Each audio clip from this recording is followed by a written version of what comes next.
음녀 바벨론 적그리스도의 제국의 수도. 요한계시록 18장 1절부터 5절 말씀. 바벨론 하면 의뢰 누구나 역사상 유프라테스 강가 메소포타미아 중앙지역에 건설되었던 바벨론 제국을 연상한다. 그 옛날 바벨론 제국 오늘날 이라크의 수도 바그다드에서 남쪽으로 약 80km 지점에 위치한 나라였다. 그것은 종려나무의 거대한 재배지였으며 늘 풍성한 물이 흘러넘쳐서 주변 지역을 옥토로 만들어 주었다.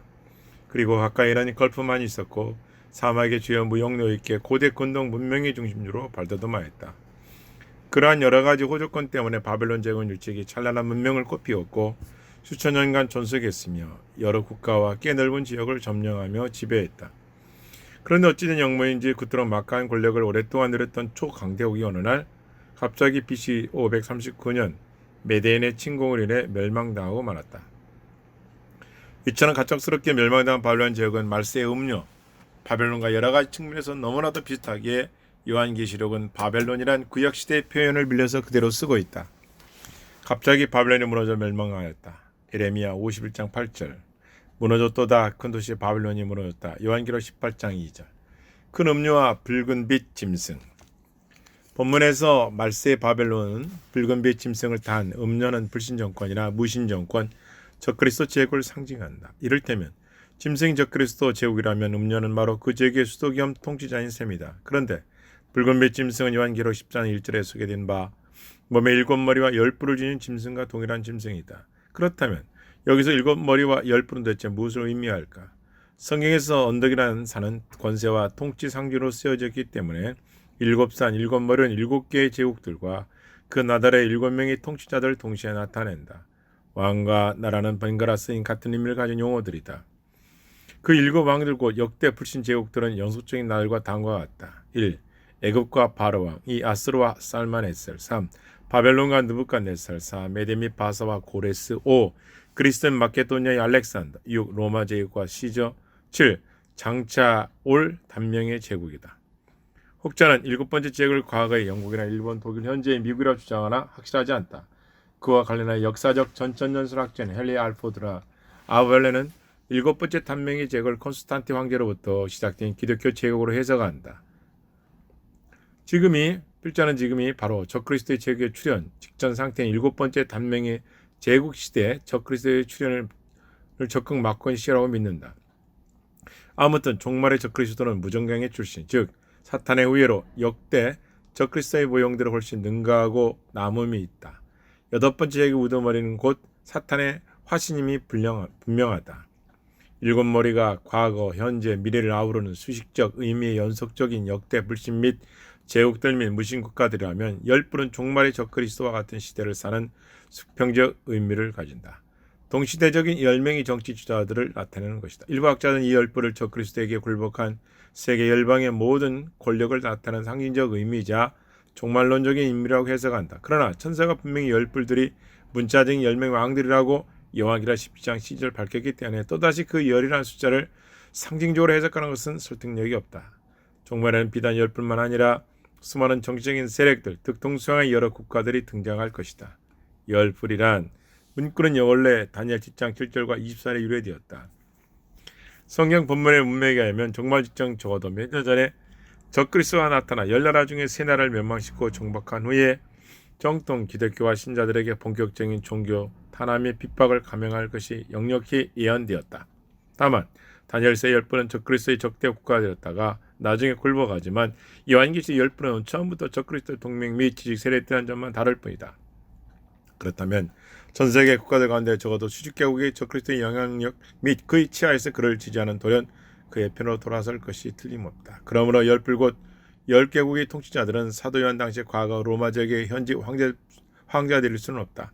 10뿔은 아직 역사의 무대에 나타나지 않았지만 장차 재림 때 직접 나타날 요주의 인물들이기 때문이다. 그들 10뿔이 어린 양과 맞서 싸우겠지만 계시록 10장 14절 10뿔 곧 10개국의 정치주자들은 재림하시는 예수 그리스도와 한바탕 일전을 겨루고 아마겟돈 전쟁, 갑자기 급전 세력이며 정치적 및 군사적으로 야합한 동맹국들이다. 이들은 한마디로 적그리스도의 핵심 세력인 동방에서 오는 왕들 곧 아마겟돈 전쟁의 선봉자들이다. 이들의 목적은 음녀 바벨론의 사람 및 어린 양과의 일전 도모로 유학할 수 있겠다. 음녀 바벨론의 정체. 성경에 의하면 큰 음녀 바벨론은 많은 무리에 앉아 있다. 내가 많은 무리에 앉은 큰 음녀에 받을 심판을 내게 보여주겠다. 요한계시록 17장 1절 말씀. 여기서 많은 물은 에레미야 50장 14절에 유래된 문구이다. 많은 물가에 살며 보물이 많은 자야. 실제로 옛날 바벨론 제국은 유브라테스 강가 수레의 그물망 위에 건립되었다. 유브라테스 강물은 여러 수도를 통해 주변의 영토에 흘려보냈다. 이것은 당시 바벨론의 세계 각국에 두루 영향을 미치고 있었음을 보여준다. 그러나 바알세의 바벨론에 있어 많은 물은 상징적으로 백성과 무리와 열국과 방언들을 나타낸다. 큰 음녀 바벨론은 땅의 임금들 다스리는 큰 성이다. 즉, 큰 음녀 바벨론은 전 세계에 거대한 영향을 끼치는 적그리스도 제국의 수도를 의미한다. 사도 요한이 요한계시록 당시에는 로마적인 명실공히 세계의 수도였다. 그러나 로마는 장차 나타날 말세의 바벨론이 결코 아니다. 로마는 이미 과거에 멸망하였으나 말세의 바벨론은 장차 열 뿌리 도움을 받은 마지막 세계 통치자에서 멸망할 것이기 때문이다. 그러므로 희대의 독재자 적그리스도의 세계 제국의 수도가 바로 큰 음녀 바벨론의 정체인 것이다. 즉, 큰 음녀 바벨론은 적그리스도 제국의 수도여 마지막 말세의 구체적으로 가시화될 전 세계 정치, 경제, 중심, 문화의 중심지기가 분명하다. 적그리스도 수도 바벨론에 대한 심판. 음녀 바벨론 세계 수도 열국연합의 중심이었다. 사도연당이나 로마의 세계 수도였다. 제시카 허프먼 예언과 성취 1권. 적그리스도 바벨론 멸망이 마치 이미 발생한 것처럼 공표된다. 레디의 복된 소망. 요컨대 음녀 바벨론은 하나님께 불순종하는 이방 문명의 상징이요 그 비밀에 틀림없다. 그러나 그것은 장차 어마어마한 세계의 도시의 형태, 국가 연합 및 열국 동맹의 중심지로 가시화될 것이다. 인간 지력의 치고 결집이 그러한 세계 제국의 성립을 가능하게 할 것이다. 즉, 짐승 적그리스도는 이 생의 마지막 제국을 손에 놓고 인간의 악이 세울 수 있는 가장 찬란한 무신론적인 문명을 건설할 것이다. 음녀 바벨론의 제약상. 인간 세계에서는 음녀는 인간을 타락시켜서 탐욕과 육적 쾌락의 노예로 만들어버려 결국 파멸시키는 생명의 사냥꾼이다. 이처럼 말세의 음녀 바벨론은 전 세계 각국 사람들 유혹하여 음행의 포도주를 마시게 하고 멸망으로 이끄는 악마의 도시이다. 특히 말세의 바벨론은 음녀들이 엄이라고 부르는 까닭은 제국의 도시로서 큰달뿐만 아니라 그녀의 식민지역에까지 정치적, 경제적, 종교적 영향력을 행사한다는 뜻이다. 성경 본문에서 음녀 바벨론 제약상이자 그 멸망의 요인들은 크게 세 가지로 나타난다. 첫 번째 멸망 요인은 바벨론의 상인들의 정경유착의 결과 부당한 이익을 엄청나게 챙겼고 그로 인해 그들의 왕족들이 되었기 때문이다. 요한계시록 18장 24절 하반절은 구약성경 이사야 24장 8절 인용 구절이다. 그녀의 상인들은 고관들이요 그 무역사들은 세상의 가장 존귀한 자들이었던. 그들은 하나님의 영광을 추구하여 그냥 오로지 자신들의 부귀와 영화만을 추구하였고 지나친 사치와 방종, 오만의 극치, 힘에 바탕한 사용으로 기종한 삶을 쓸데없이 허비하였다. 그들은 하나님 절대 주권을 결코 인정하지 않았고 청지기 역할을 제대로 감당하지 못했으며 도덕적 대리인의 의무마저도 아예 망각하였다. 두 번째 멸망 요인은 음녀 바벨론이 마술을 이용하여 열국을 미혹함으로써 우상을 숭배하도록 유도하였기 때문이었다. 구약 성경에도 마술로 열국을 타락시킨 여러 나라들이 등장한다. 요한계시록 18장의 마술은 헬라어로 파르마케이아 인데 우상을 숭배하도록 사기를 치고 속이며 유혹 및 사주함을 나타낸다. 특히 우상숭배의 음행은 여러 서로 밀접한 관련이 있다. 이세벨의 기혼과 유혹은 음행과 우상숭배를 의미했다. 실제로 이교도 의식의 일원으로 우상숭배시 음행이 저질러지기도 하였다. 세 번째 멸망요는 음녀 바벨론이 선량한 수많은 신자들의 순교를 초래했기 때문이다. 많은 성도들이 피했지한 음녀 바벨론의 모습은 알코올 중독에 빠진 상습적인 음주자의 부끄러운 주택 광인 및 폐인의 무절제한 삶과 전을 다를 바 없다. 많은 생명을 앗아가는 대살육뿐만 아니라 미친 듯이 날뛰는 사악한 형태를 여실히 보여준다는 말이다. 역사적으로 그 옛날 바벨론 제국은 이스라엘 민족을 무참히 살해한 제약대에 멸망하였다. 그와 마찬가지로 말세의 바벨론은 이러한 세 가지 요인 때문에 결국 하나님의 무서운 심판에서 멸망하여야 말 것이다. 요한계시록 18장 21절 3절의 말씀은 바벨론의 결말을 매우 분명하게 묘사하고 있다.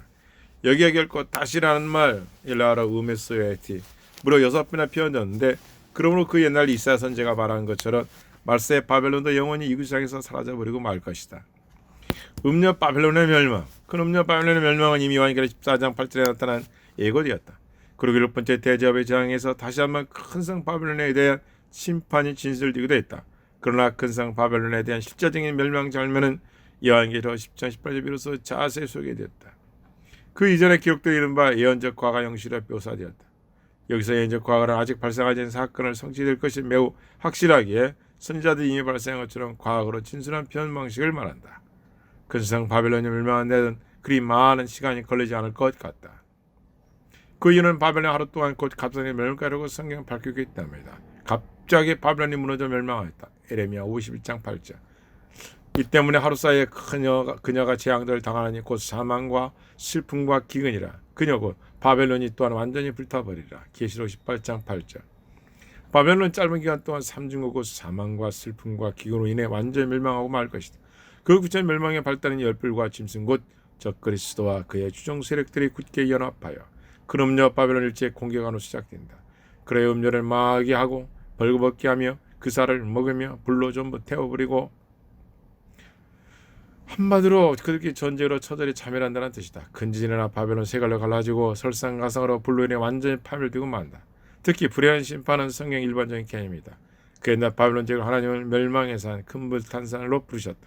고대 성이 불타올라 그 연기가 하늘로 치솟는 장면은 그 성이 완전히 파멸했음을 의미하였다. 실로 큰 성 음녀 바벨론의 멸망은 하나님의 철저한 심판의 결과로 도저히 회복이나 재기가 전혀 불가능, 그야말로 완벽한 멸망 자체였다. 뱃돌이 바닷물 깊숙이 빠져서 다시 물에 떠올 수 없듯이 이미 불타버린 종이가 원상복구할 수 없듯이 말이다.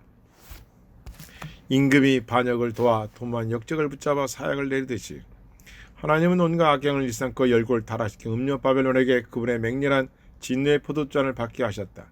그 잔은 섞인 것이 전혀 없는 액면 그대로 하나님의 진노가 가득 담긴 잔이다. 성경에 의하면 큰상 바벨론이 그 사약, 그 진노의 잔을 마시게 되는 때 바벨론의 멸망시는 대환란 말기 하나님의 진노가 쏟아진 예수 그리스도의 재림 직전이다.